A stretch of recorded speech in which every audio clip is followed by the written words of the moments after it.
Kashmir issue ঘিরে ভারত ও পাকিস্তানের মধ্যে চলমান উত্তেজনার মধ্যেই পাকিস্তানের প্রধানমন্ত্রী শাহবাজ শরীফ দেশটির শীর্ষ সামরিক বেসামরিক কর্মকর্তাদের নিয়ে গঠিত এনসিএর বৈঠক ডেকেছেন। সংস্থাটি পারমাণবিক অস্ত্র সংক্রান্ত নীতিগত সিদ্ধান্ত নিয়ে থাকে। পাকিস্তানের প্রধানমন্ত্রী এমন বৈঠক ডাকায় ভারতে পারমাণবিক হামলার আশঙ্কা করছেন বিশেষজ্ঞরা।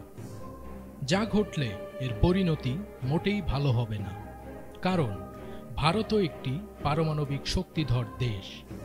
যদি তারা পাকিস্তান কর্তৃক পারমাণবিক অস্ত্র দ্বারা আক্রান্ত হয়, তবে ভারতও পাল্টা হামলা চালাবে, যার ফলে অজস্র বেসামরিক মানুষের জীবননাশের আশঙ্কা রয়েছে।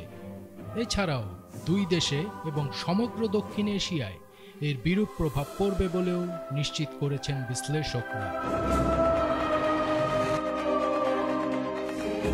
আজ ভোরে পাকিস্তান ভারতের একাধিক সামরিক ঘাঁটি লক্ষ্য করে হামলা চালিয়েছে।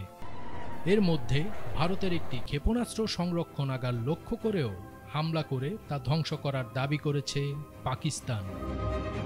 পাকিস্তান আজ শনিবার বলেছে, ভারতের বিরুদ্ধে সামরিক অভিযান চালানোর পর পাকিস্তান তার পারমাণবিক অস্ত্র ব্যবস্থাপনা সংস্থা ন্যাশনাল কমান্ড অথরিটির সঙ্গে জরুরি বৈঠক ডেকেছে। বিশ্লেষকরা বলছেন, এমন বৈঠক সংঘাত আরও গভীরতর হওয়ার ইঙ্গিত দিচ্ছে। এদিকে ভারতীয় সেনাবাহিনী অভিযোগ করেছে, পাকিস্তান সীমান্তবর্তী অঞ্চলে ড্রোন ও গোলাবারুদ ব্যবহারের মাধ্যমে হামলা চালিয়ে উত্তেজনা বাড়িয়ে চলেছে। ভারত একে স্পষ্ট আগ্রাসন বলে উল্লেখ করে বলেছে, পাকিস্তানের শত্রুতামূলক ষড়যন্ত্র প্রতিহত করা হবে।